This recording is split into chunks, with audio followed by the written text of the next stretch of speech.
Salut à tous, au nom de notre Seigneur et Sauveur Jésus-Christ, nous bien contents qu'ils puissent suivre nous, et le fait qu'ils puissent faire prouver qu'ils ont une soif de connaissance.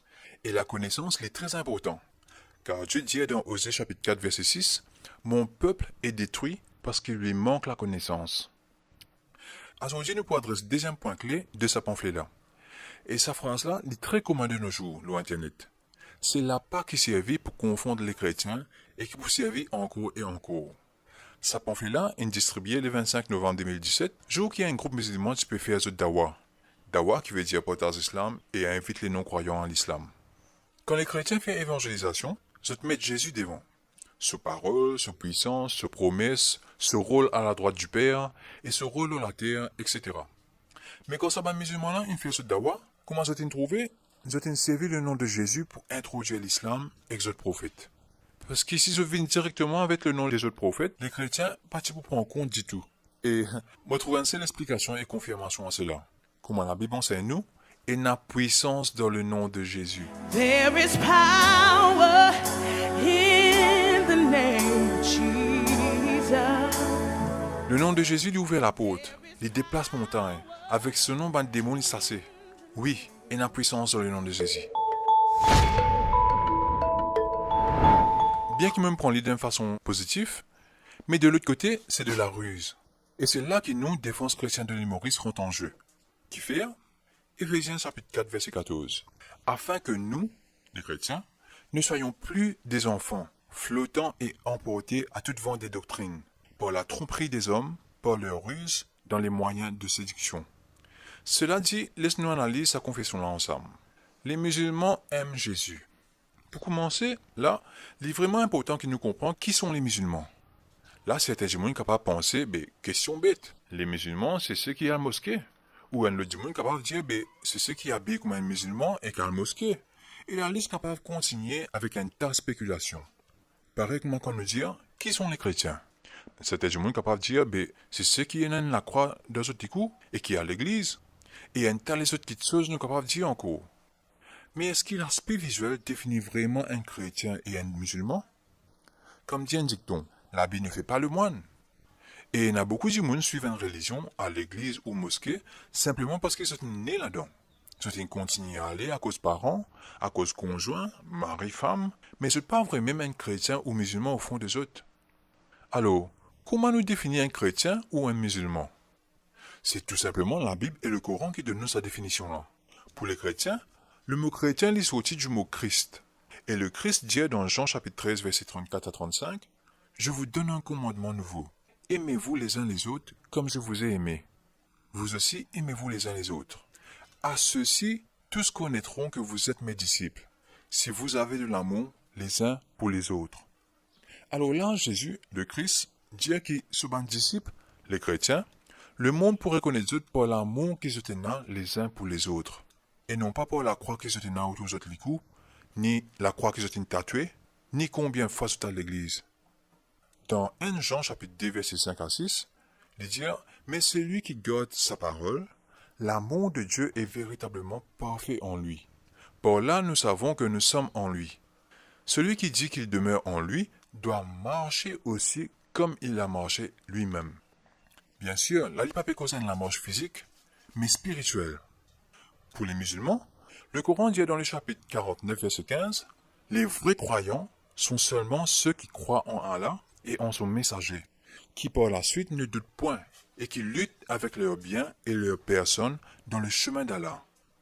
Ceux-là sont les véridiques. » Et dans le chapitre 33 verset 36, il dit « Il n'appartient pas à un croyant ou une croyante, une fois qu'Allah et son messager ont décidé d'une chose, d'avoir encore le choix dans leur façon d'agir. Et quiconque désobéit à Allah et son messager s'est égaré, certes, d'un égarement évident. » Là, nous trouvons bien ça état de loi là. Obéir sans avoir le choix pour agir d'une autre façon, mais seulement de façon qui est là et que ce prophète instruire. Alors, maintenant qu'il nous connaît, qu'est-ce que ça veut dire être musulman? Laisse-nous analyser cette phrase-là. Les musulmans aiment Jésus. Une autre phrase qui paraît à ça, qui servait pour confondre les chrétiens, et il est parmi les tendances du moment, la carte joker. Jésus est un musulman. Mais nous, aujourd'hui, nous pouvons concentrer nous sur ce qui finit écrire dans sa pamphlet-là. Et c'est pour trouver que quand nous finissons adresser sa phrase-là, que les musulmans aiment Jésus, les mêmes points pour répondre aussi sa phrase qui dit, soi-disant que Jésus est un musulman. Alors, qu'est-ce que ça veut dire comptant Jésus? Est-ce qu'il finit là? Une simple confession? Nous comptons Jésus, c'est tout? Nous mettons de côté ce que les musulmans disent, nous mettons de côté ce que les chrétiens disent. Laisse-nous guetter ce que Jésus lui-même dit. Dans Jean chapitre 14, verset 23, Jésus répond dans une conversation. Jésus lui répondit, « Si quelqu'un m'aime, il gardera ma parole. » Voilà le critère que Jésus finit laisser, chers amis. Si quelqu'un m'aime, il gardera ma parole.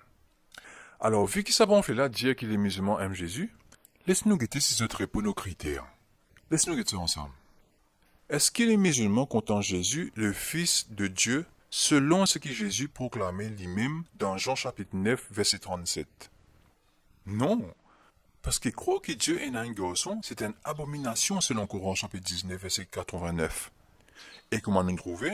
Si pas obéir à Allah et son prophète, les musulmans pas pour véritables.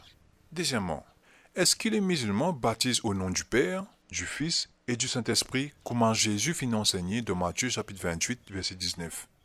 Non, car le Coran chapitre 49, verset 15, un bon musulman, c'est un démon qui soumet totalement à Allah et son messager.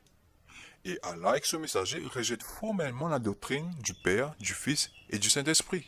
En d'autres mots, la doctrine du Trinité. Il est même considéré comme le pire péché qui est dans selon le Coran chapitre 31, verset 13. Troisièmement, quand les musulmans demandent quelque chose à Allah, est-ce qu'ils se demandent au nom de Jésus pour que Jésus accomplisse cette demande, pareil comme Jésus indique dans Jean chapitre 14, verset 13 à 14? Non, je ne suis pas capable, parce qu'ils se pourraient agir contre le Coran chapitre 31, verset 13. Quatrièmement, est-ce que les musulmans suivent l'instruction de Jésus quand il dit dans Luc chapitre 11, verset 2, quand vous priez, dites Père? Non, car d'après le Coran chapitre 19, verset 92, Allah n'a aucun enfant. De ce fait, vous n'êtes pas un enfant pour Allah, et dans aucun sens du terme. Et dans le même chapitre, mais au verset 89, le Coran appelle ça quelque chose abominable. Cinquièmement, est-ce que les musulmans honorent le Fils pareil comment se honore le Père, comment Jésus dit dans Jean chapitre 5, verset 23? Non. Nous ne trouvions avant. Je ne pas honore le Père, mais Allah. Et non, je ne pas pour honorer le Fils pareil comment je honore Allah. C'est choc, une abomination pour eux. Sixièmement, est-ce que les musulmans observent le repas de la Pâque? C'est-à-dire comment Jésus dit lui-même dans Luc chapitre 22, verset 18 à 20. Prier et rendre grâce à table, fraction du pain en mémoire du corps de Christ brisé, et partage un coupe du vin en mémoire de son sang répandu. Ben non. Premièrement, position pour faire le salat, c'est-à-dire 5 la prière par jour, est très précis. Mais quoi qu'il en soit, il n'est pas fait à table, selon la tradition. Deuxièmement, les musulmans pas pour brise et partagent le pain, ni boire le vin en mémoire du sacrifice de Jésus. Parce que la doctrine islamique dit que Jésus partit mort, encore moins crucifié. Nous sommes capables de trouver ça dans le Coran chapitre 4, verset 157. Troisièmement, le vin et toute boisson alcoolisée est considéré comme un grand péché selon le Coran chapitre 2, verset 219. Alors, il est clair qu'il y a une telle parole qui ne se pas gardée ni observée. Si un musulman content un Jésus qui peut dire tout cela, il est clair, chers amis, qu'il ne peut pas cause même Jésus, et que le Coran et la Bible pressent des différents Jésus. Voilà, chers amis, comment une tactique de ruse peut servir pour confondre les élus, comme la Bible dit, et éloigner de l'évangile du vrai Christ à un Christ qui n'apparaît dans le 7e siècle. Mais je pourrais remarquer que nous pourrions toujours un petit groupe de musulmans qui pour persister à dire que Jésus tient un musulman, et est très sélectif dans la vie de Jésus et prend mal versé en dehors de son contexte pour capable créer un argument depuis la Bible. Par exemple, mon verset favori de cet argument, c'est Matthieu chapitre 26, verset 38. Et se jeta sur sa face et pria, et ignore tout ce qu'il dit avant et après. Et aussi, il y a tout un verset que Jésus mentionné qu'il finit être envoyé, comme dans Jean chapitre 8, verset 29. D'ailleurs, beaucoup finissent utilisés dans ce pamphlet-là. Nous connaissons que Jésus est loin d'être musulman, car jamais il se prosterne en direction de la Mecque, jamais il mentionne l'importance du Kaaba, jamais il prie répétant les mêmes mots ou phrases, mais il enseigne sur les contraires, selon Matthieu chapitre 6 verset 7. Jamais il fait le jeûne du Ramadan, jamais il haït son oppresseur, jamais il lapide quelqu'un, lui qui est capable de faire lui quand il s'en fout. Jamais il n'allait en pèlerinage, jamais il suit un rituel du salat, mais il encourage à prier en privé, selon Matthieu chapitre 6 verset 5 à 6. Il y a une recette bonne tradition qui besoin l'enflammer, selon Matthieu chapitre 15 verset 2 à 11. Jamais il fait enseigne sur ses disciples qui se besoin souhaite la paix le bon prophète des anciens temps quand je cite d'autres noms. Jamais il prêche le prophète après lui, mais il prêche le Saint-Esprit qui pour habite dans l'homme. Voilà, chers amis, autant de points qui montrent nous que Jésus est loin d'être musulman, et aussi autant de ruses qui peuvent être utilisées aujourd'hui. Les malheureux qui beaucoup de monde de foi chrétienne qui passent au lit de la doctrine capable d'être couillonnés facilement. Mais je crois dans une petite chose.